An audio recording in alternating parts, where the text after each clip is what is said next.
My friends, welcome back. We're once again at Etienne's place. My name is David Etienne of Etienne's Business Solutions, certified public accountant and business consultants. So happy to have you back in my place. And once again, we're going to explore a bit of information, facts, and today, may see me laughing away because today we're going to explore a bit of humor. And for me, today's video, I would like to entitle Humor in Taxes. Now, one of the things that we regularly go through as individuals is to, pick up our mails and then we would slowly go through because truth be told, most of the mails that come in our boxes are junk mails. So we pick up the mail and we go through and we usually end up putting them in two parts. Junk mail, power bill, rent receipts, what is this? Water bill, offer for credit card. So at the end of the day, one pile, junk mail, the other pile, things that needs to be addressed. And now and then, as we go through this mail sorting activity, we go junk mail, power bill, junk. Oh, oh, letter from the IRS. Letter from the IRS. What the IRS sending me any letter for? Letter from the IRS. Oh, oh. And then we proceed to open that letter cautiously.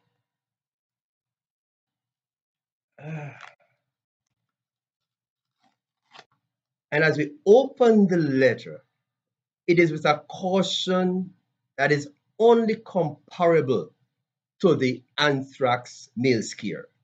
And so we go through and we open and we see what is the IRS writing me for now? And in our hearts we're praying, help me, Jesus. Help me, Lord. Help me. Help me. Jesus, you see and you know. You know all the problems that I've been having. Help me, Father. Only you alone can help me at this point in time. Help me, oh Lord. Help me. What they're writing me about? Um,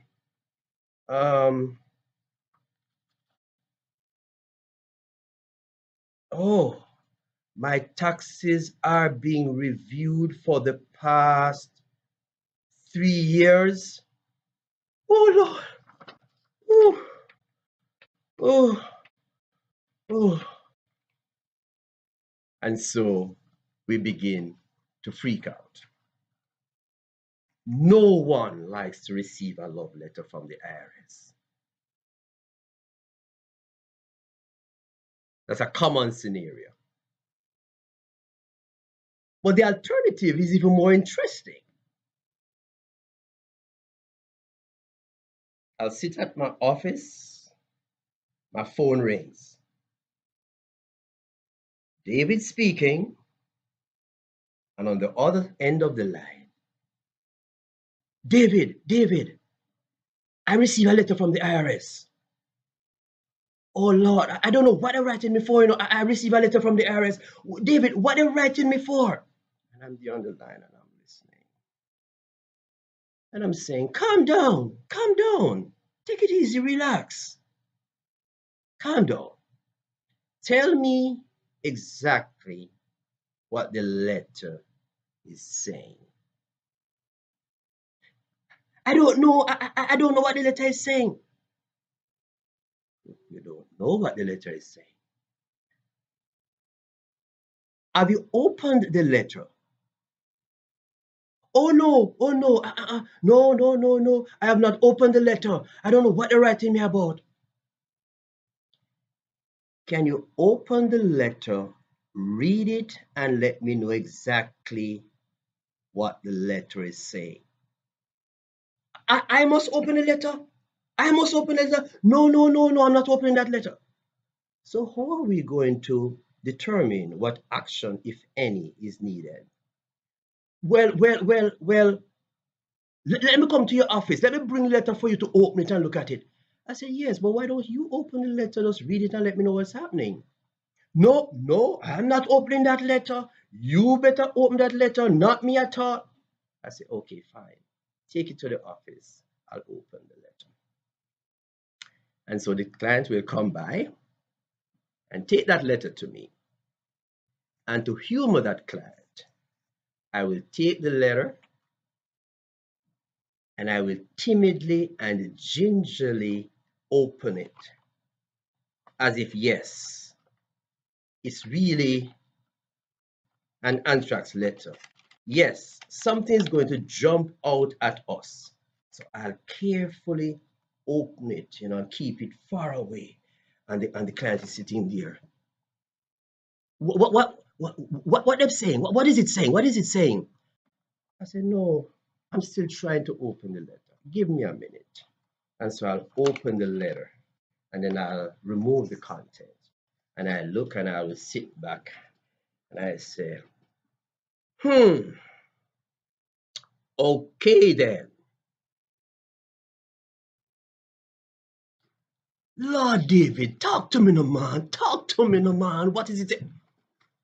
I said, oh, give me a minute. Give me a minute. Let me digest this, huh? Oh man, am I having fun? And so I look and I say, well, it's a letter that says that your tax returns has been selected for review. Lord, them a audit me. Oh my goodness, I'm being audited. I said, no, you're not being audited. From time to time, there's a random selection where certain tax returns are pulled and they are subjected to additional review. If for whatever reason some things is covered, then maybe it will move to audit. But for now, it's just a double, triple checking of your tax returns. Yes, but why they writing me? Of all the people that they could write, why me? And I say, because you're special. Because you're no commoner, right? You occupy a place in the IRS's hierarchy that is enviable. Hence, they're writing you. That's all it means. So don't panic. But anyhow, so that is another situation. You think it stops there? Here we go. The client calls me. David, I receive a letter from the IRS. I go through the same procedure. What does it say? I don't know. Will you open it and read it to me? No, I'm not reading it. So how are we going to know what it is saying? I'm taking it for you to open, for you to read, and for you to tell me what it is saying. I say, okay, in my mind, here we go again. But Lord, these are my dear, blessed, loving clients. Love them dearly. So I need to be at their service. Come into the office.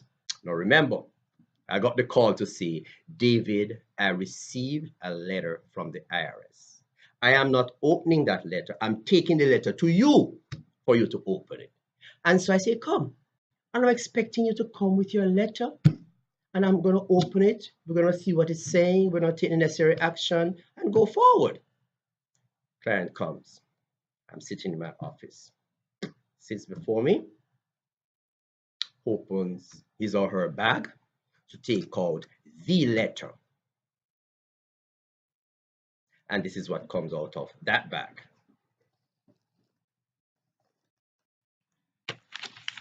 See it here, David. See it here. See them here. Sit. I said, see what here? See the letters you I tell you about? No.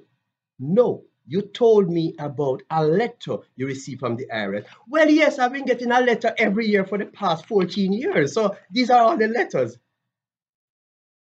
unopened. You have been receiving letters and letters and letters for the past umpteen years. You have never opened them. And so you brought me now all this for me to open. Yes, David, you open them and keep them. Don't give them back to me now. You keep them. I said, why should I keep them? No, no, no, no. I don't have any use for them. You know what to do with them. You keep them. My mother's name is Ruby. And sometimes I know that she's saying, oh, my son. And I'm saying in my mind, poor Miss Ruby boy. So I get the bundle. And the client says to me, you keep them. I don't want them. You know what to do with them. Don't give them back to me. And it was not bad enough when they're leaving my office. They say, oh, thank you, Jesus. Now I feel better. Man, this thing was stressing you, but now that I give them to you, I am good to go. I'm saying, all right then. Oh, yeah. So this is what you call transfer of stress from she to me, from he to me. Thank you, Jesus, for clients. So I'm here with all this. It makes my day. It makes my day. Now, why is it that we are so scared of IRS letters? What does it represent? Once you see a letter from the IRS, it's like it's doom and gloom. Why is that so? The primary reason for us being scared of receiving a letter from the IRS is because we know that in a number of instances we have been less than good. We have been less than forthright. We have been less than truthful. We have been less than transparent. We have been less than, all right, David, enough. Yes, we have just been less than. Let us look at some of the things that would, among a number of things, but I'm going to select a few things that I consider audit triggers. So these are some of the things that that is likely to cause you to get one of these love letters from the IRS, or if not, a letter maybe from the IRS. Okay, good. So let us look at some of the things, and by doing that, we prevent or minimize the possibility of getting a letter that reminds you of the anthrax mail scare. Okay, cool. Let's get into some stuff. I have a few things here. And the first one is reporting a very high or a very low income on your tax returns. Hands down. High or low income is relative. If throughout the last 5-6 years you have been consistently at say between $30,000-$45,000 and right away I see you jumping up to reporting $180,000, or you're saying you only earn $5,000, that will indicate to me extremely high income, extremely low income. Don't get me wrong, it could be true, it could be correct.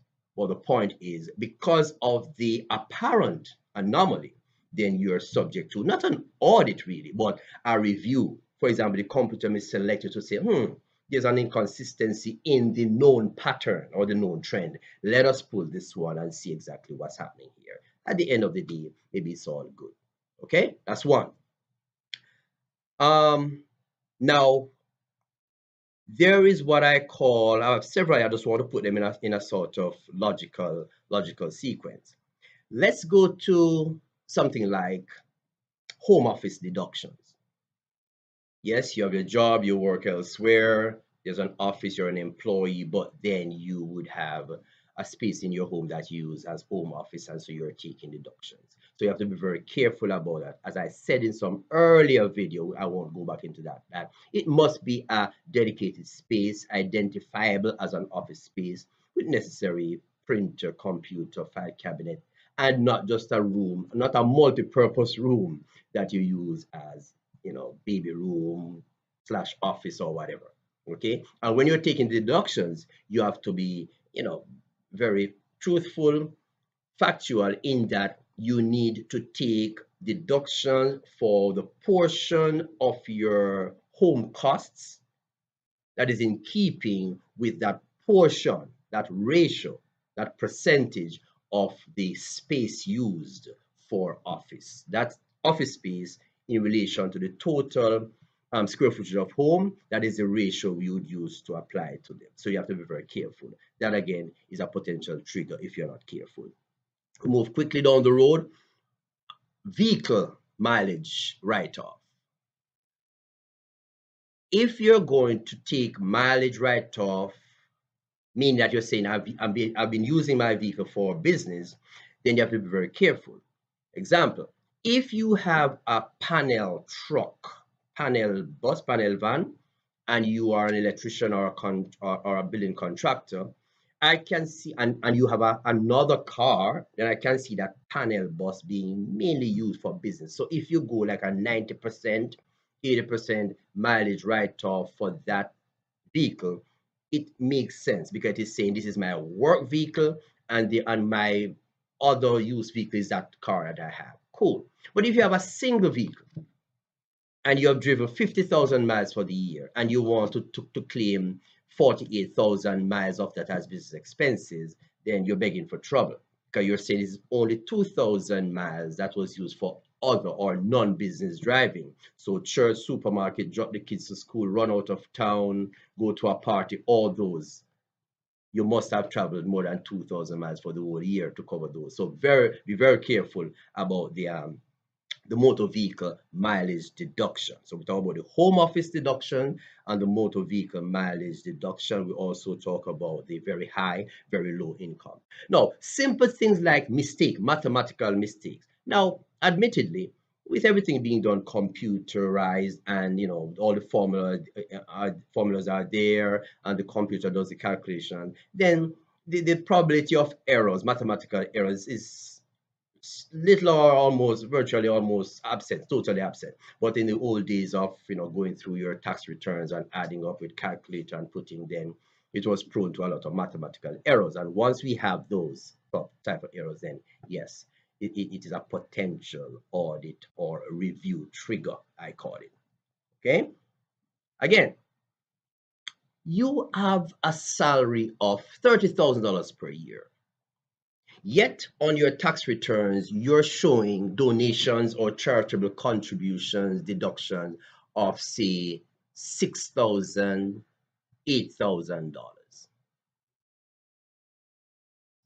Something fishy about that. I'm not saying it's not true. I'm not saying it's a lie. But you have $30,000 as your salary for yourself for the whole year, and you're saying to me that you have contributed $6,000 as donations, whatever. You see, again, it may be true, but it is likely to be a review trigger to say, okay, is this really true given? It's a relationship between the total income earned and what you're giving as contributions, donations. So again, you need to be consistent. Again, it could be true. You could decide to give 50% of your income as contributions, donations. However, you need to have your proof because a number that high, a percentage that high, will definitely trigger some questions and potential review of your returns. Okay. Now, let us look at what I call 3 or more years, consecutive years of business losses. This one is really, really serious. It is understood, it is accepted that when you begin, when you start a new business, and yes, year one is mainly setting up, spending, buying equipment, office furniture, etc., etc. So first year, it is understood that you would not have generated enough income to cover those costs. So you generate a loss in the first year. Cool. Year two, again, possible. Because depending on the type of business that you're in, because if you're in service, in delivery of services, like I am an accountant, then yeah, because what I'm selling is knowledge, then I do not have to buy a raw material. I do not have to stock up on what I sell and therefore have a lot of costs. So after my first year setup costs, etc., what I'm doing basically is selling knowledge. Okay. So it is easier for a service provider to start generating some profit, positive returns by year two onward. A person who is into retail trade or whatever, a contractor, once you have to be out of pocket spending to buy raw material, to buy stock, then it is likely that you can go a little longer without even turning a profit. However, once you go 3 or more consecutive years of showing losses, it is a potential point of questioning. And the question is this really a business or is this a hobby? Now, you may really intend for it to be a business, but the IRS is saying, I am not going to sit back and allow you to indulge in what you enjoy doing year after year, knowing that it does not have the potential to generate a net revenue for you, and expect me to each year give you a tax write-off of all those losses. No, obviously, what you think is a business turns out to be just a hobby. And so you will have to fund your own hobby out of your pocket, but you will not get a tax return, tax write-off for those losses. So 3 or more consecutive years of business losses is a potential trigger for a review to say, okay, what's going on here? Okay. Now, as a rule, whether you're an employee or you're self-employed, once you have a Schedule C on your tax returns, then the probability of your returns being audited is significantly higher than the other person who has no Schedule C. Because Schedule C, that's the nature of Schedule C, it is where a lot of these spurious, not so true deductions may find themselves. And so the IRS is always very vigilant as far as Schedule Cs are concerned. Those are some of these. Let me see if there's anything I want to quickly bring to your attention. There's one more thing I want to mention. It is pretty recent. A lot of us are not too familiar with it, but this whole issue of cryptocurrency, right? Cryptocurrency. And the one that we're very familiar with is what we call the Bitcoin, or we've been hearing about Bitcoins. And in brief, that is just really what I call an e-currency, the virtual currency, e-currency, where it allows peer-to-peer, I call it, buying and selling through the medium of this currency called a cryptocurrency. And there's a lot to it, but basically, whereas our regular currency is one that is centrally managed and monitored by the central bank in question, whether it be the Fed Reserves or whatever central bank of the country. With cryptocurrency, Bitcoin being an example, you find there's no such central regulatory body. It's a case that individuals, entities come to some understand, some agreement as to how they're going to manage and monitor the transactions using these things. However, once you have been dealing in cryptocurrencies, then because it is so recent, so very, very recent development, a number of persons dealing with cryptocurrencies are not reporting income earned using cryptocurrency. And this is a trade like anything else. You stand to make a profit from the business dealing that you undertake using cryptocurrency, and therefore there has to be some reporting of those revenue. And for those who do what we call Bitcoin mining, which is another thing but that's a technicality we can leave out of this discussion. But that again is something that is growing, and the vigilance by the IRS to look out for this will increase as the years go by. Cool. As I said before, there are a lot of other things that may trigger you getting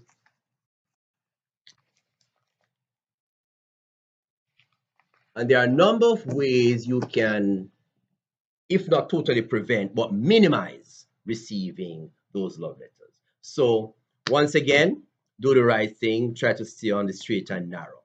But I could not help myself but share with you that little bit of humor because I find it so interesting. The way IRS correspondence really freak us out sometimes, drive us up the wall. Oh, the world is coming to an end. Okay, and so we go about getting all twisted out of shape and things. At some later point, I'll take you through some other steps that show that, believe me, IRS letters, they all have, I like to say, a solution behind them. They all have answers to them. Okay, so don't sit back with it and just put it aside, afraid to open, afraid to look what it is, because see what it's asking for, and I guarantee you that there's an already prepared solution for that issue or that matter, that concern, that problem that these letters may potentially present. Okay? Again, David Etienne at Etienne's Place, thanking you for joining me, thanking you for sharing a bit of humor with me. You know, it lightened my day, make the task be a little easier to handle. And as usual, I encourage you, you need to subscribe. Just go to the bottom of the video and subscribe. Because I have a lot of clients, friends, family members saying, boy, David, I hear about your etc. I say, okay, subscribe. And so once you subscribe, it means once my new videos come out, it will just jump into your box, jump into your notification, thing, and then you'll know that, okay, here he goes again. And so you'll be kept up to date. All right. And remember, keep the feedback coming, throw the questions at me so I can structure my presentation in a manner to answer those questions. And a quick one before I run, I know we run a little longer than usual. A quick one before I go. You may have heard me through Facebook, etc., announcing that the First Lithonia Seventh-day Adventist Church has been conducting the Dave Ramsey Financial Peace Seminar. Okay, we have gone 7 weeks. Last week I was a presenter. We have 2 more weeks to go.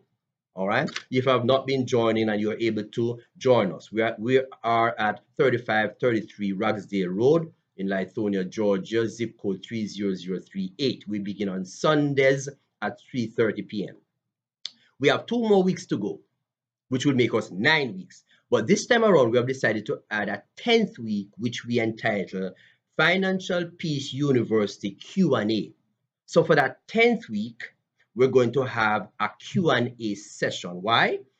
Throughout the weeks, we have had several questions being raised, but because of time limitations, we're not able to address them. So we thought it wise to have a 10th session where we're going to have strictly question and answer. So individuals can really ask questions specific to their particular circumstances. All right. So remember that will be the 10th week, and looking forward to seeing you. Etienne's Place, we are here to help you to wade through the quagmire sometimes of business concerns, tax issues, etc. And we try to keep it simple, direct. And this is where, as we keep on reminding you, that we find the solutions to all challenges. As we get rid of all problems so that they don't enter our doors, we take our time to address and to find the solution for all the challenges that present themselves. Okay? And so once again, thank you for joining me. Bye. See you around and have a wonderful day, week, year, month, whatever it is. And if you receive, don't stress. Speak to the man. God bless.